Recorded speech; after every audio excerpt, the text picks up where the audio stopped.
bueno que estés aquí hoy. Se dan cuenta que estamos de transición en transición y hoy les pido perdón por todos los inconvenientes que usted pueda tener al venir. Tratamos de hacerlo mejor, estamos aprendiendo y somos imperfectos. Y muchas veces ocurre que haya ofensas, que haya heridas. Perdónenos, perdónenme a mí. Queremos hacerlo mejor y estamos conscientes de muchas veces nos equivocamos. Estamos todos los días pidiendo a Dios que nos cambie, que nos transforme, que nos haga más como Jesús. Estoy en un proceso de escuchar la Biblia en lo más corto tiempo posible. Bueno, no es el objetivo principal el tiempo, sino pasar la Biblia así en audio y lectura en un corto tiempo y me está ministrando mucho. Y hay tantas cosas que tantas veces leí ya la Biblia y siempre hay cosas nuevas que te saltan al espíritu. Donde Dios te dice, atende esto, atende esto. Y yo me di cuenta que en el Antiguo Testamento también como en el Nuevo, el Espíritu de Dios fue clave para una vida victoriosa. Pero también me di cuenta, yo no calculé, pero pienso que más de la mitad de aquellos que fueron por el Espíritu, usados por el Espíritu de Dios, terminaron en orgullo y ruina. Porque empezaron a tomar la gloria que pertenece a Dios para ellos.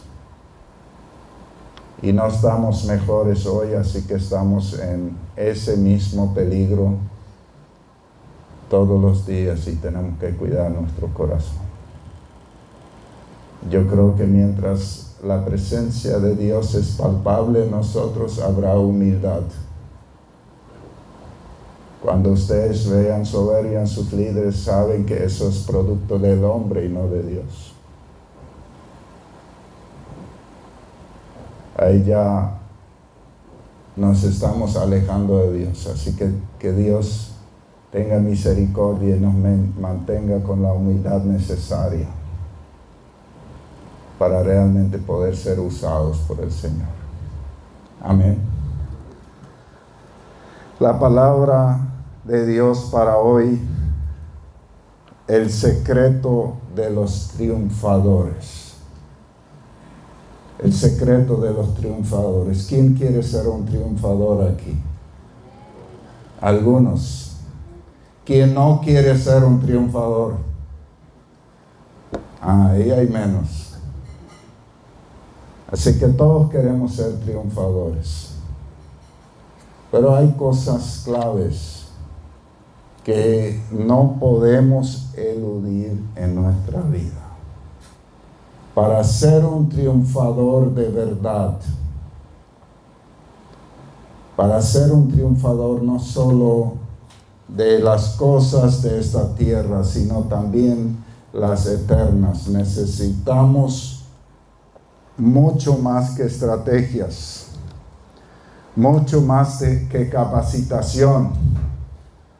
Necesitamos de la presencia de Dios.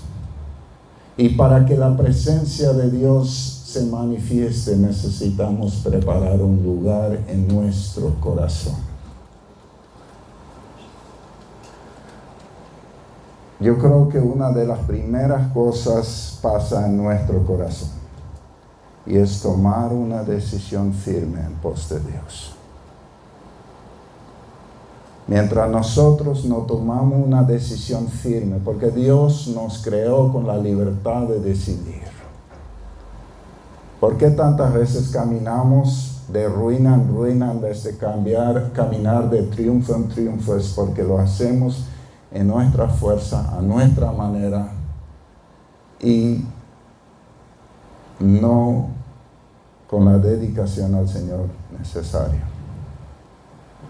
Me llama la atención cuando nosotros estudiamos la historia de Daniel en el libro de Daniel. Le explico un poco el contexto. El rey de Daniel fue un rey muy necio. ¿Qué hizo ese rey? Ese rey se le trajo la Biblia, se le leyó la Biblia para advertirle, y el tipo quemó la Biblia. O sea, la palabra del profeta que se le trajo, él quemó, tiró al fuego, cortaba y tiraba al fuego. Se seguía leyendo, cortaba otra vez y tiraba al fuego. Y ahí vino el desastre. Yo creo que acá no hay nadie que haya quemado la Biblia. Pero hay muchos que con sus actos han quemado la Biblia. Y después viene el desastre. A Daniel y su pueblo vino el desastre porque se habían apartado de Dios, porque su rey, que tenía que ser el ejemplo, quemó la Biblia, y vinieron los babilonios y le llevaron a cautiverio. Y Daniel era un joven de más o menos 16 años, fue secuestrado por los babilonios. No dice la Biblia si su familia fue con él o su familia quedó a otro lado o murieron. No habla la Biblia de su familia. Ahora, este muchachito de 17 años o 16 estaba secuestrado en Babilonia. Entonces, ahí secuestrado en un país ajeno, él tuvo que tomar una decisión. La mayoría ahí hubiera decidido amargarse, enojarse, culpar a Dios, y en nuestro tiempo un candidato perfecto, pero perfecto para la droga. ¿No es cierto? Para el robo y para todas las cosas malas. Pero dice la Biblia lo siguiente: sin embargo, Daniel estaba decidido a no contaminarse con la comida y el vino dados por el rey. Le pidió permiso al jefe de Estado Mayor para no comer esos alimentos inaceptables. O sea, lo que Daniel estaba decidiendo en su vida es no hacer algo que para Dios estaba mal. Y atiendan bien, el muchacho está secuestrado, pero le dan una oportunidad de servir en la casa del rey, de ser preparado. O sea, le salió la lotería. Y el tipo se niega a aprovechar la oportunidad. Hay muchos que aprovecharían esa oportunidad, aunque signifique arriesgar tu fe. Y todos yo creo que ya hemos estado en esa condición, donde realmente se pregunta: ¿estás dispuesto a negociar un poco tus principios para pasar a algo mejor? Mejor para los hombres. ¿Estás dispuesto a hacer un poco lo incorrecto para un avance? Daniel dijo que no. No estoy dispuesto. No estoy dispuesto. Había otros muchachos ahí, no son más mencionados. Yo me imagino que ellos estaban dispuestos a comprometer sus principios con tal de acceder a algo mejor. Solo Daniel y sus 3 amigos no estaban dispuestos. Los otros no son mencionados y tampoco no son mencionados más en la Biblia.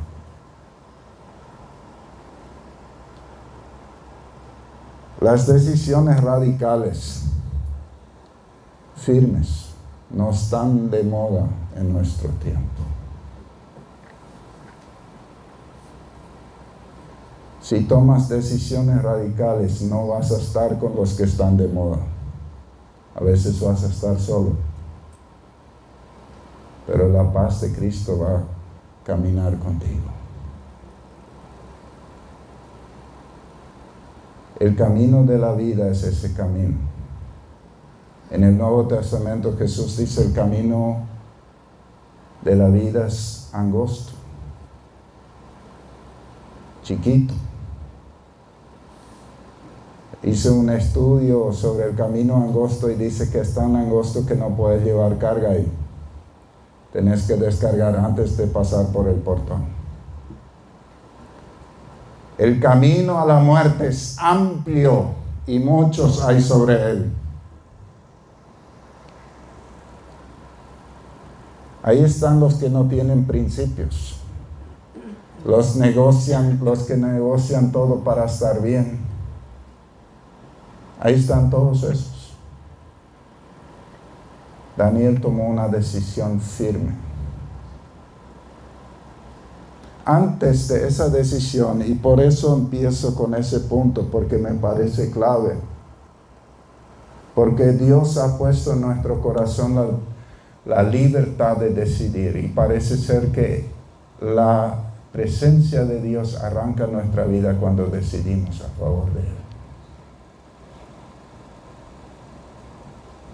Cuando Daniel se decide, a partir de ahí, ustedes pueden leer el capítulo 1 de Daniel y van a encontrar, y Dios le dio favor ante el jefe, y Dios le dio sabiduría e inteligencia, y Dios le hizo 10 veces más sabio. A partir de la decisión de poner a Dios primero, todo fue Dios hizo, Dios le dio, Dios le bendijo. O sea, a partir de ahí, Dios allanó el camino. Pero fue una decisión brutal. El mismo jefe decía, el rey me va a matar. Si yo no te doy la comida al rey, el rey me va a matar. Y si el rey le iba a matar a su líder, más a Daniel. O sea, lo que Daniel estaba diciendo, yo no estoy dispuesto a quebrantar los principios de Dios. Prefiero morir antes de romper los principios del Señor. Y ahí Dios se activa. A partir de ahí Dios interviene. Y Él lo hace todo bien. Lastimosamente en ese primer punto es donde la mayoría fracasa. Por eso no va más allá de su propio esfuerzo. Porque Él, que lo hace todo a medias, lo hace solo en sus fuerzas.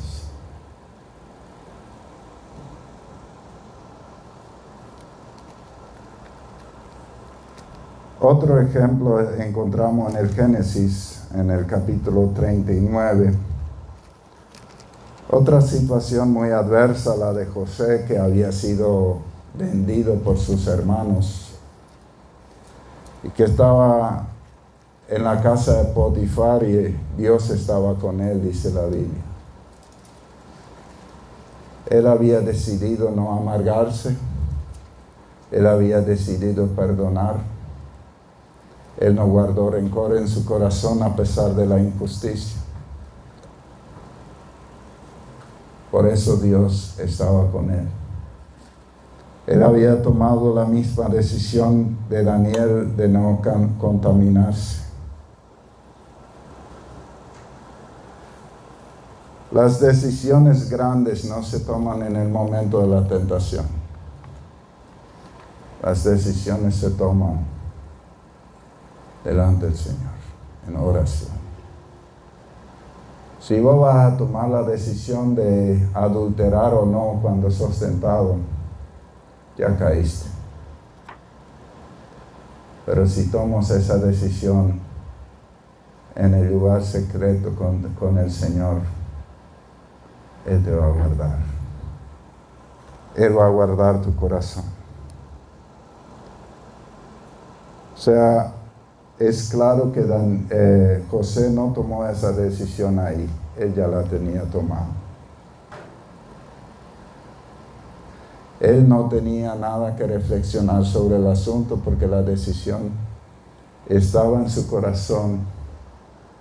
Era algo propio de él con Dios. Era algo que él jamás iba a romper. Y después vemos su tremenda comunión con Dios y que el Espíritu de Dios estaba sobre él a tal punto que el faraón lo pudo reconocer el mismo día que lo sacó de la cárcel. El mismo faraón declaró: ¿a quién más le vamos a dar ese cargo sino a José, sobre quien está el Espíritu de Dios?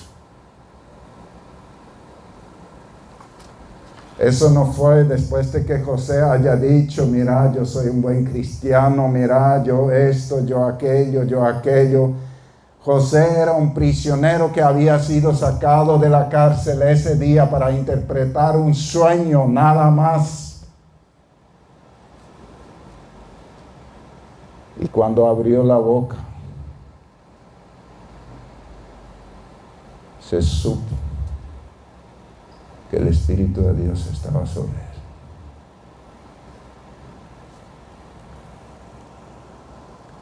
Dice el verso 9 del 39, nadie aquí tiene más autoridad que yo. Él no me ha negado nada, está haciendo referencia al patrón, a Potifar, con excepción de usted, porque es su esposa. ¿Cómo podría yo cometer semejante maldad? Sería un gran pecado contra Dios. No hay nadie en esta casa se iguale a mí. Lo único que él me ha negado es a usted, porque es su esposa. Y dice, ¿cómo podría yo cometer un pecado ante Dios? Otra traducción dice, ¿cómo yo haría tal cosa a mi Dios? Para mí esta es la señal más clara. Uno, de la presencia de Dios, pero dos, también de ausencia de amargura. Porque la amargura ve a todo como una venganza, como una revancha. De alguna manera desquitarse de la vida. Para eso está el alcohol, para eso está todo es lícito ahí. José mantuvo una vida en rectitud, porque su Dios era todo lo que él tenía y quería. Y él no estaba dispuesto a ceder para nada al pecado, a la tentación. O sea, nosotros nos damos cuenta que esto no es algo así superficial. Eso es amor por Dios. Él amó tanto a Dios que él no necesitó negociarlo. Dios era todo para él. Porque cuando pones en la balanza tus luchas contra el pecado que tienes y tu amor por Dios, y el pecado pesa más, es porque hay mucho que corregir. ¿Y cuántas veces nuestro corazón nos dice, eso no está bien? Pero igual le ponemos más peso ahí. Y lo que pasa es que esa dulce voz del Espíritu se va alejando, hasta no escucharla más. Y cuando ya no la escuchamos, estamos en problemas. Por eso dice la Biblia, no descuides a aquel que habla. Tenemos que cuidar nuestro corazón. Vemos que el amor que tenía José por Dios y Daniel por Dios eran tan grandes que la tentación no tenía cabida. Lo mismo los amigos de Daniel, que cuando fueron puestos frente al horno de fuego, o van a ser quemados o van a adorar a la estatua. Y porque el rey les quería mucho, les dio tiempo. Piensen. ¿Y qué dijeron ellos? No necesitamos analizar el asunto. Si vamos a inclinarnos ante la estatua o no. Eso está resuelto en nuestro corazón. No nos vamos a inclinar. No vamos a pecar. Ahora, si Dios quiere, nos puede salvar del horno. Y si no, pues nosotros no vamos a negar a Dios. Eso es tremendo. Si quieres que la gloria de Dios se manifieste en tu vida, esas son las decisiones que te faltan. Esas son las decisiones firmes. Porque vemos que después de esas decisiones vino el respaldo de Dios. El segundo arma para ser un triunfador en la vida es la oración. Esa oración constante, esa oración insistente, esa oración donde de verdad te conectas con Dios. No una oración religiosa. Y yo creo que vivimos en un mundo donde nos cuesta conectarnos. Donde quizás en un tiempo orábamos y pareciera ser que ya nos conectábamos. Pero como que nos decepcionamos, aflojamos y terminamos en una monotonía donde en realidad no esperamos nada de Dios. ¿Cuántas veces oramos 5 o 10 minutos? El por qué y para qué no sabemos, pero cumplimos. ¿O no te ha pasado? Cumplimos, marcamos tarjeta y nos fuimos, sin ninguna expectativa. Claro, era tan poco profundo nuestra oración que nos acordamos de las palabras que todos los días decimos, porque lo sabemos de memoria, no por la importancia que le damos. Si tu oración es así, vuelve a la fuente. Decirle: Señor, yo sé que mi oración está muerta. Necesito que la resucites. Necesito que mi lámpara tenga aceite. Quiero hablar contigo. Quiero escucharte. Perdóname porque he perdido la fe. Mi oración no tiene ninguna carga de fe. Es mero cumplimiento. Por eso no me conecta contigo. Me siento que estoy hablando con la pared, por eso antes oraba 20, ahora oro 5, pero oro para cumplir con mi conciencia. ¿Se dan cuenta que cuando hablamos así abiertamente y somos sinceros, de repente nos damos cuenta que es así?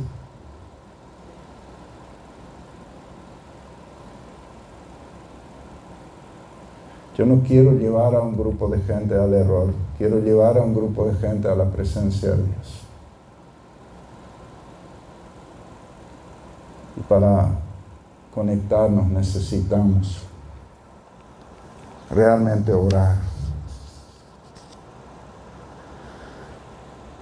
Otra vez tenemos a Daniel de ejemplo. Él estuvo durante 4 reinados y fueron diferentes. No fue todo el mismo reinado.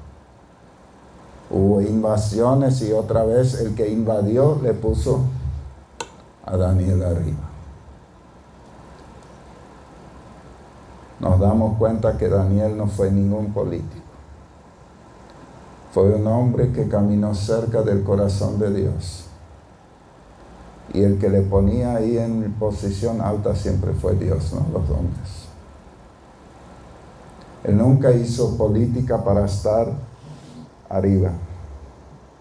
Él obedeció a Dios para que Dios le levante.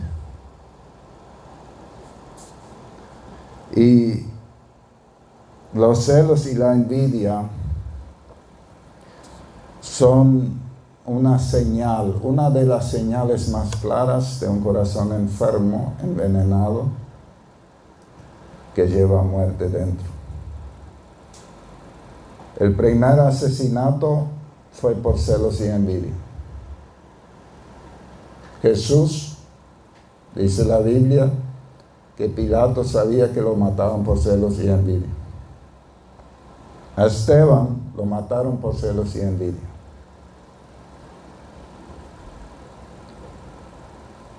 Las guerras son por celos y envidias. Y las discusiones entre nosotros son por celos y envidias. Claro, del otro, no de mí.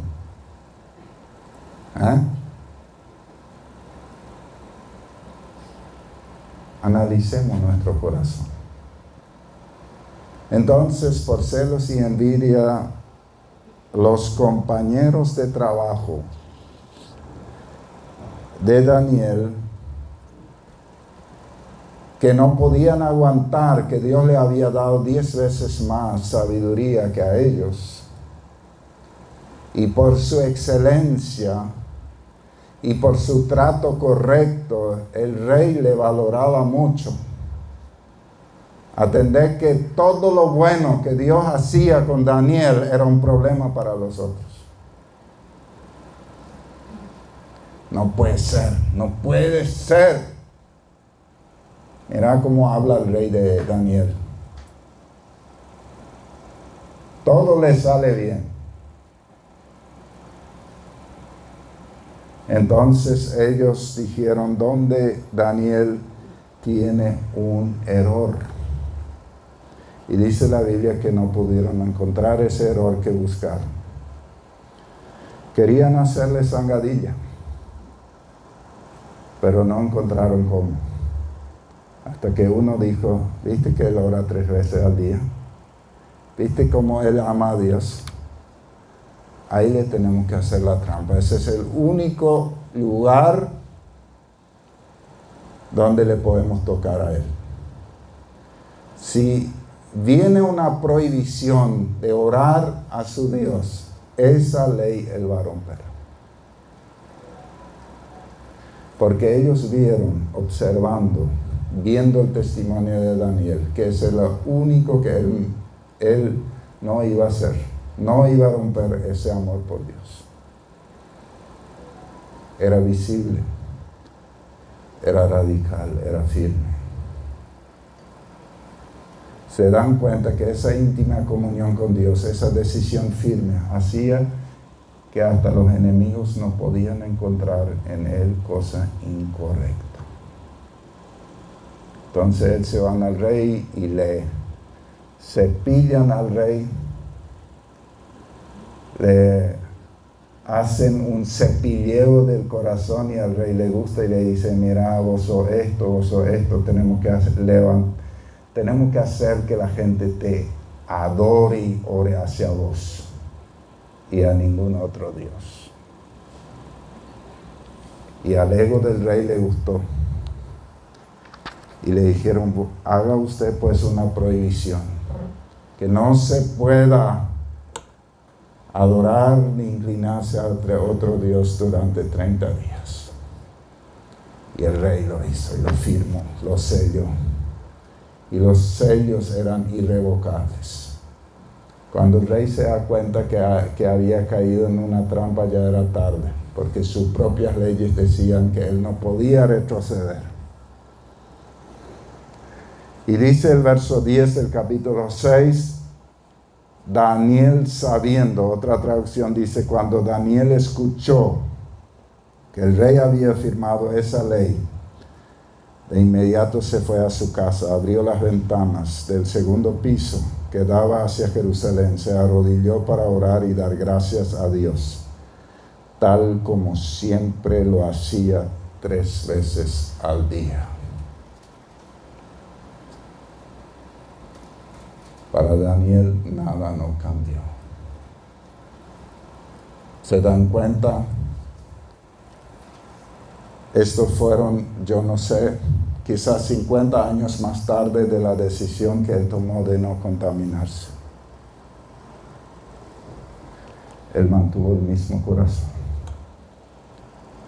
Ya habían pasado varios reinos, pero él mantuvo el mismo corazón. Dios primero, y a Dios no se le deshonra.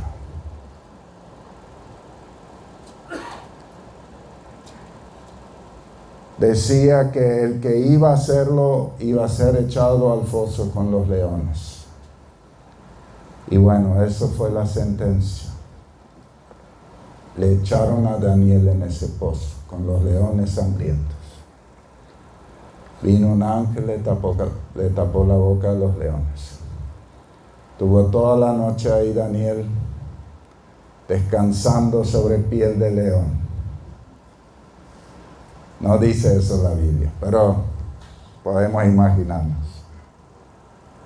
Y a la mañana siguiente viene el rey angustiado que no había podido dormir.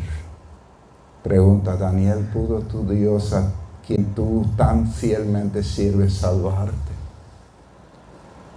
Daniel responde, sí, aquí estoy.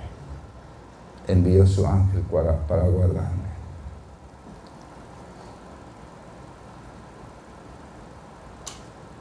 Él vio la gloria de Dios. ¿Qué hubieran hecho la mayoría? La mayoría hubieran dicho, bueno, 30 días no es mucho. Mi oración no es lo tan importante, voy a dejar de orar 30 días. Otros un poco más santos hubieran dicho, voy a orar en silencio, en mi mente.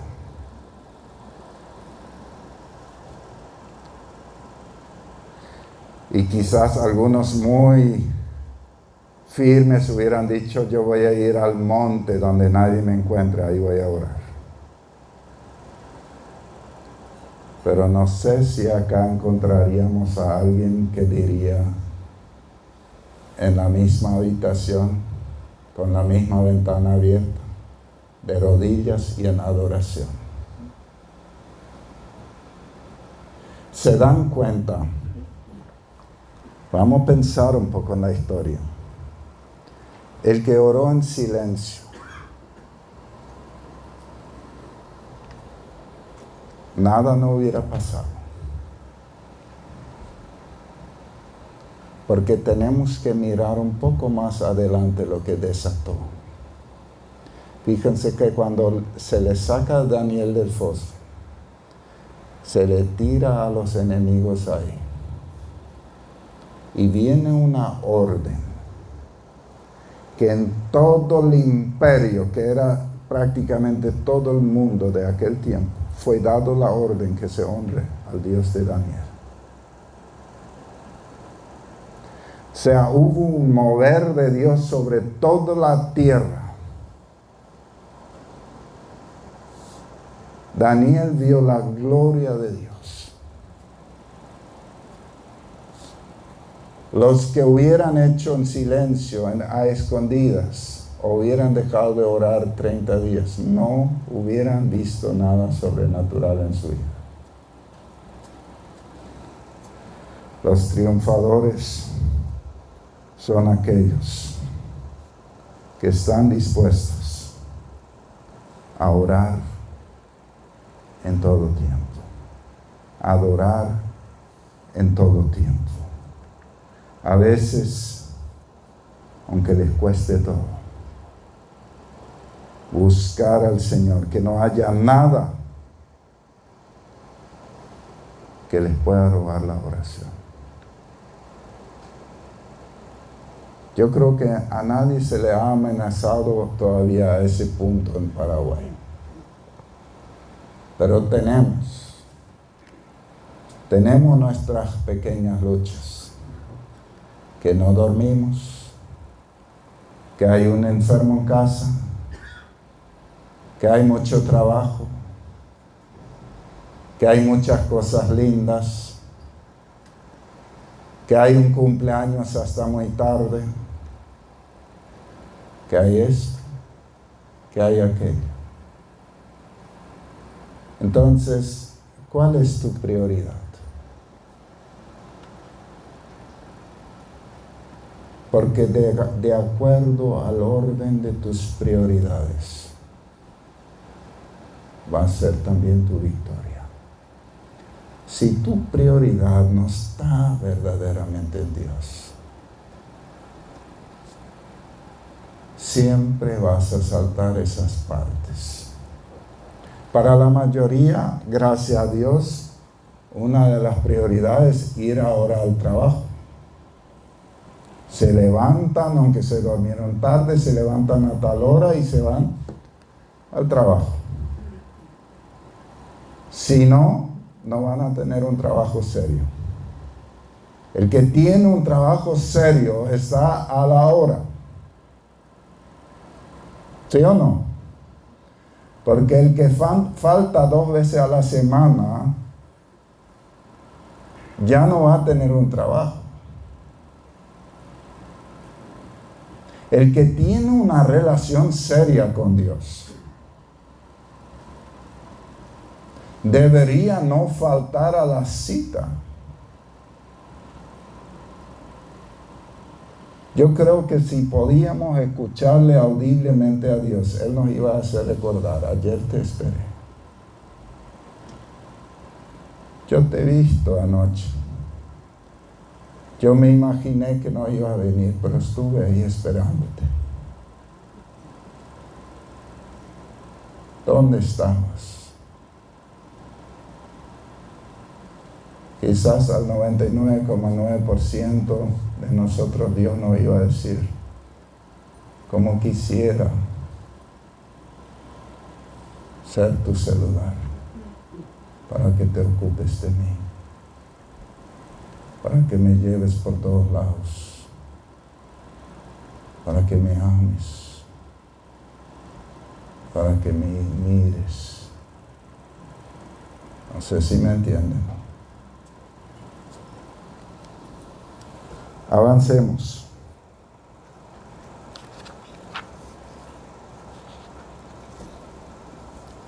Así que nadie robe nuestra oración. Nuestro ejemplo perfecto, Jesús, dice que siempre iba a un lugar solitario muy de madrugada a orar.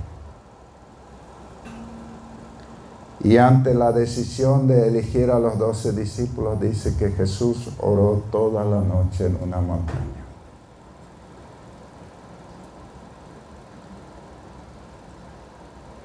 ¿Y qué hacemos nosotros ante una decisión importante? Nos preocupamos toda una semana. ¿De qué nos sirve?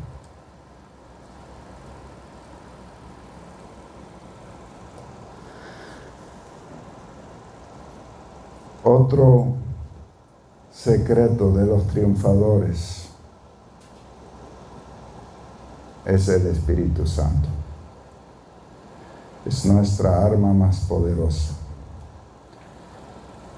Por supuesto, podríamos cambiar el orden, por eso es odioso poner números a un tema tan importante. El Espíritu, la palabra, la decisión, la oración. Puedes ponerle el orden que quieras, pero que esté en todo en primer lugar en tu corazón.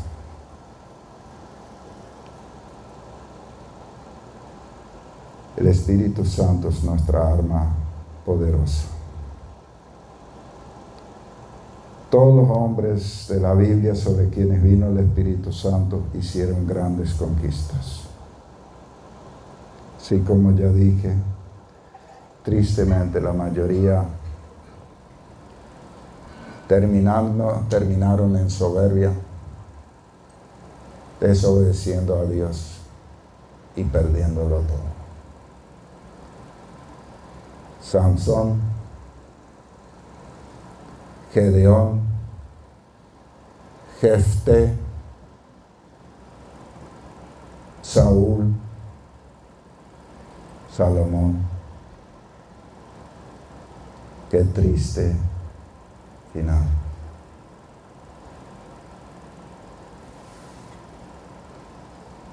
Empezaron siendo menos uno y terminaron creyendo que ellos eran la solución.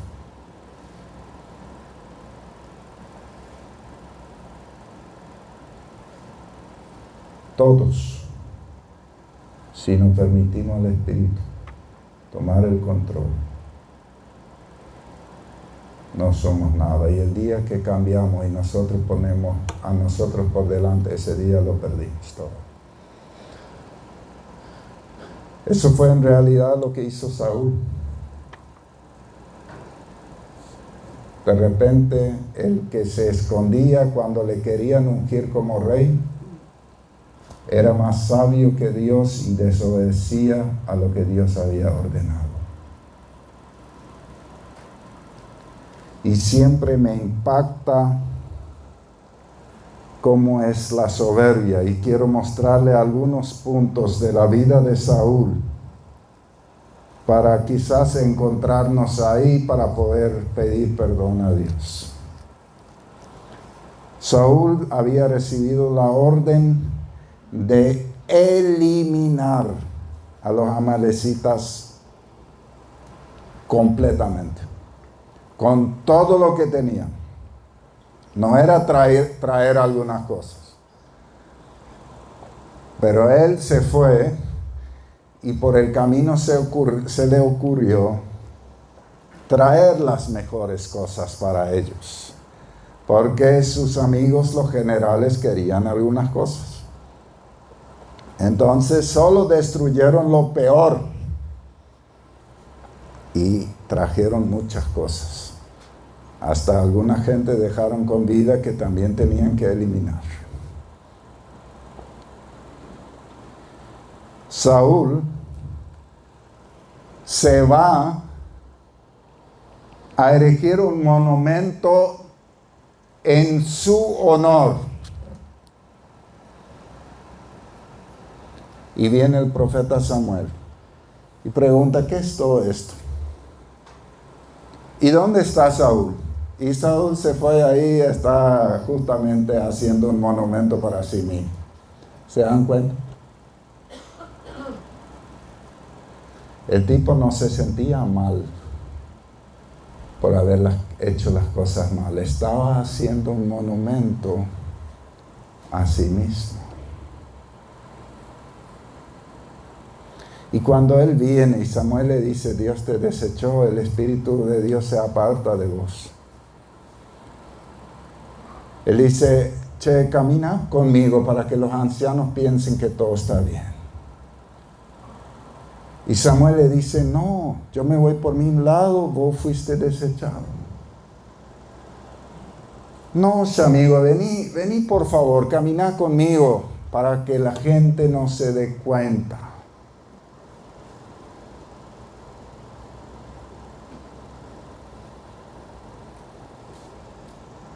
¿Se dan cuenta el orgullo?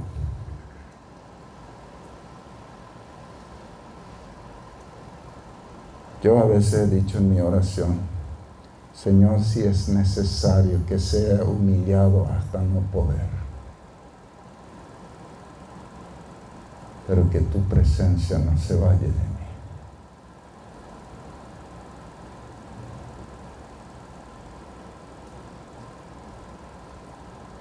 Para el tipo era más importante el reconocimiento de los hombres. Ahí se va el rey Saúl. ¿No entienden? Había perdido la presencia de Dios y el tipo le importa el que dirán.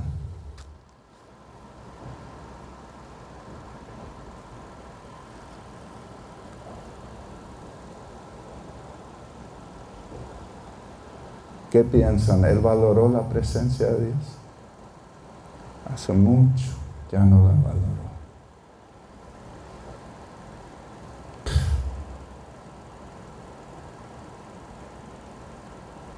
Yo soy el grande, yo esto, yo aquello, y no quiero que se den cuenta que yo no soy tan grande como soy.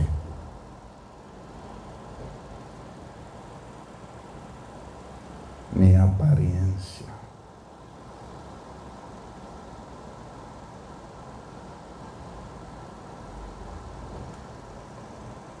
¿Para qué cuidar tanto tu apariencia delante de la gente si Dios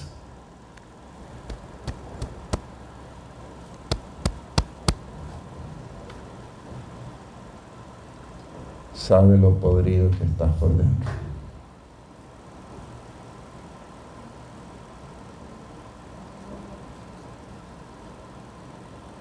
Abrilo para que se sane. Abrilo para que se sane. Porque no engañamos a Dios sino a nosotros mismos. A partir de ese día, Saúl fue un endemoniado, fue un celoso, un mentiroso, un injusto, un iracundo, un inseguro. Y fue alguien que perdió la voz de Dios, así que fue un hombre sin guía.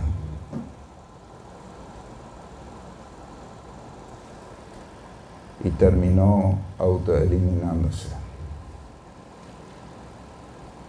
ayudado por un amalecita que fue alguien del pueblo que él debería haberte eliminado.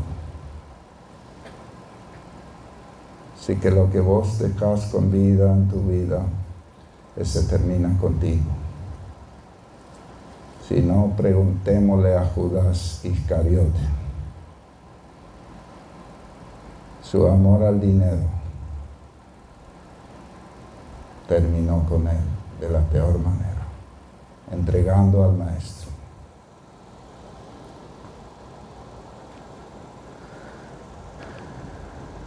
Así que la Biblia nos llama a no poner triste al Espíritu Santo, quien es la garantía para su completa liberación en el día señalado.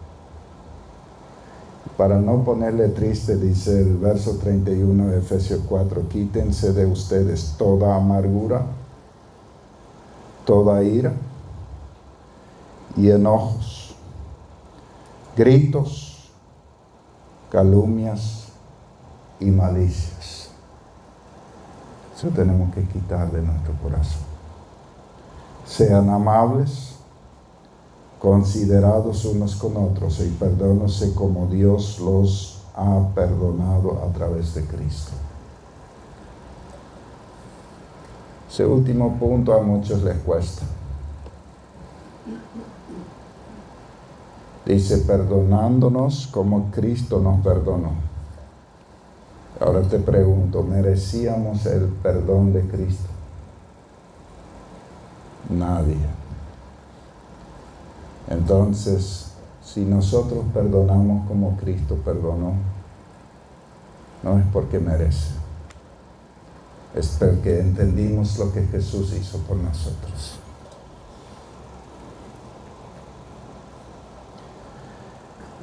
El Salmo 51 dice, Dios mío, crea en mí un corazón limpio. Una vez más quiero ser fiel en mi espíritu. No me alejes de ti ni me quites tu Santo Espíritu. Hazme sentir de nuevo la alegría de tu salvación y que me sostenga tu Espíritu que me guíe.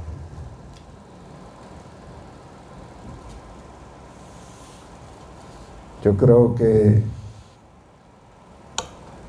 estamos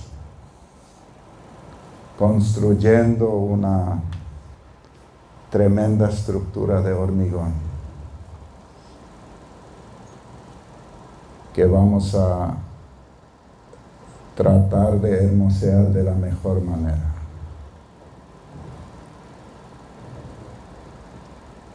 Pero no queremos que sea un monumento nada más. Queremos que sea un granero donde la gente sea restaurada en su corazón de verdad. Donde verdaderamente podamos ser triunfadores. Donde verdaderamente podamos tomar esa decisión de José y de Daniel, de no contaminar nuestro corazón. Donde verdaderamente podamos ser libres.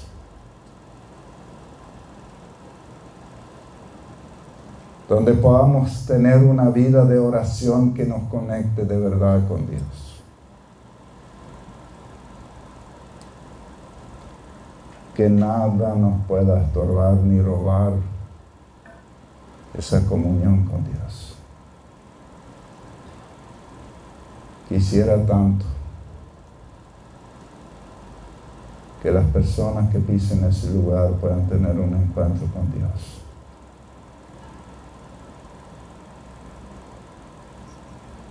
Porque si solo tienen un encuentro con gente,